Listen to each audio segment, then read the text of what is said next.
So I'd now like to welcome Ric Hool, Tears on the Fence 60 issue man.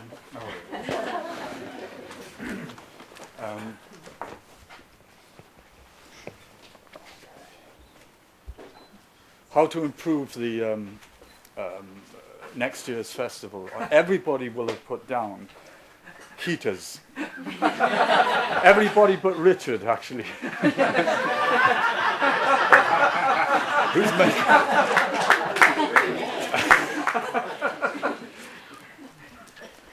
From Africa out, already I can see Ed Dawn aficionados thinking, rings a bell. From Africa out. Tropos, a turn, twist away, its force, a tornado. The brickwork comes apart. From ruin we go forward. Into space in fashion of northern lights, or stars burning bright across eye-caught skies. Always the men Morris of misrule untie the dance, unstring its tune, to filch from the hat, to thirst at drinkless bars. In poem, in picture by a stream, his body hacked, fallen from the charts, from boogie-woogie pop dreams, Pindar hears Orpheus scream the blues. Hell grants what love seeks, reverberated in empty rock and roll wardrobes. That spiral to now and on. Come on, baby, let's do the twist.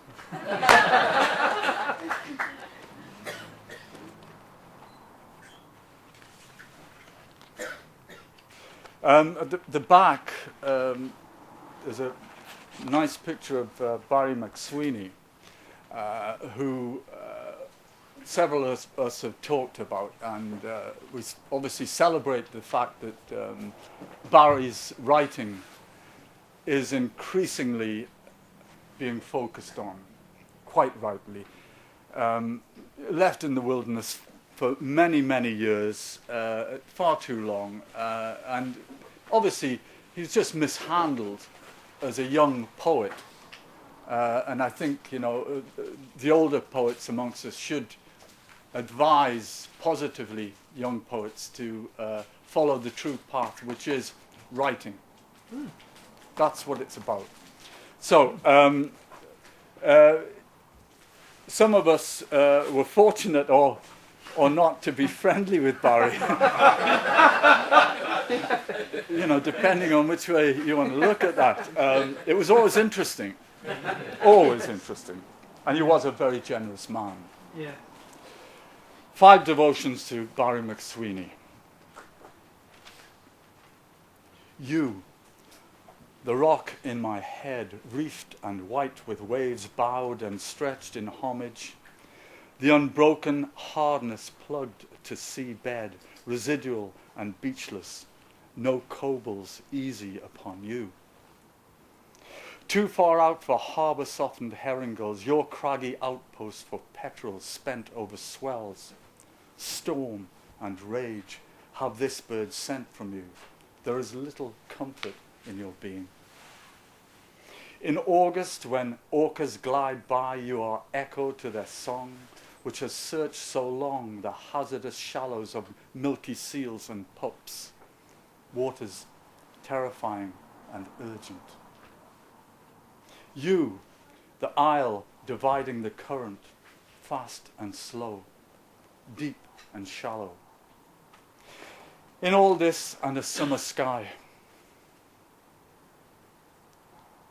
you, the sky so expansive over Northumberland, measured with eye and hand spanned against a map and its miles, made as a cowboy moving his herd, security shuffling this way mutters itself to uncertainty, makes brief assurance so fickle temperament. The soliloquy is made of a peacock in its shell and dribbles thin amber spittle over the brocade that carries a body beyond the safe signposts.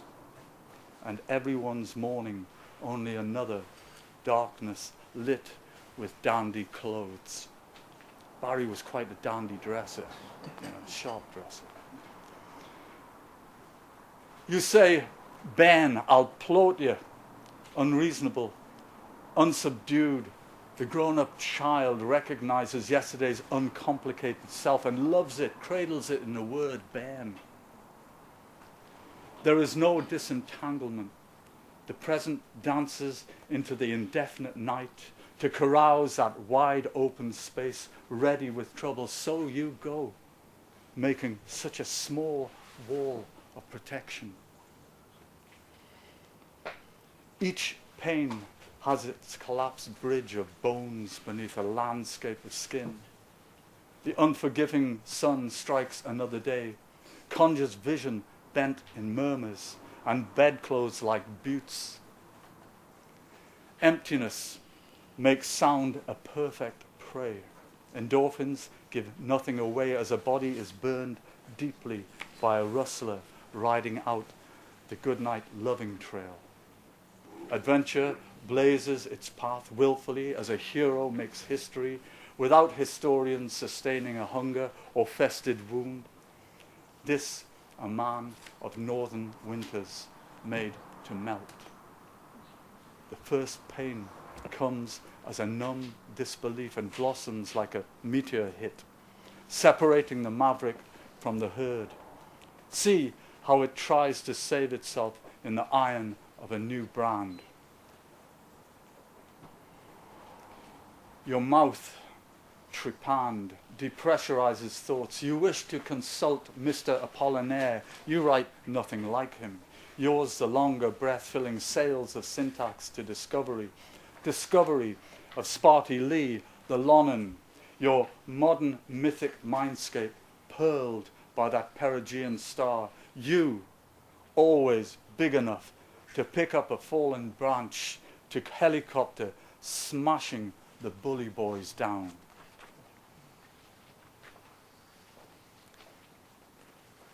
And I'm just going to close this by, with apologies to our American guests, because this is, but it is, it's translation the other way.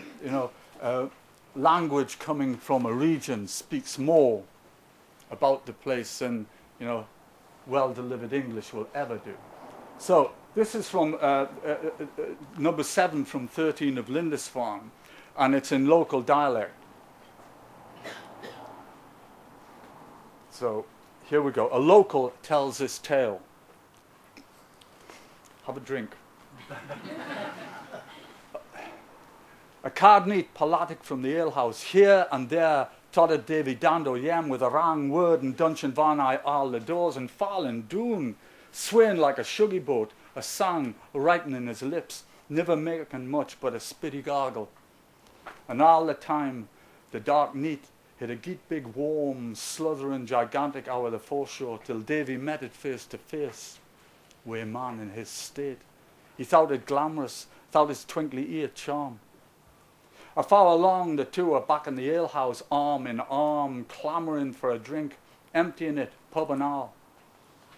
Wayman, soever it was, nowt alcoholic was left, said Davy Dando deed on the floor, and a broken-hearted warm Varney pickle that drooned its wriggly cell, lovesick off Bamborough, leaving its humpy back for ships to wreck themselves, for tourists to call the fawns.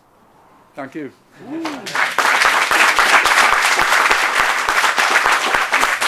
Wonderful.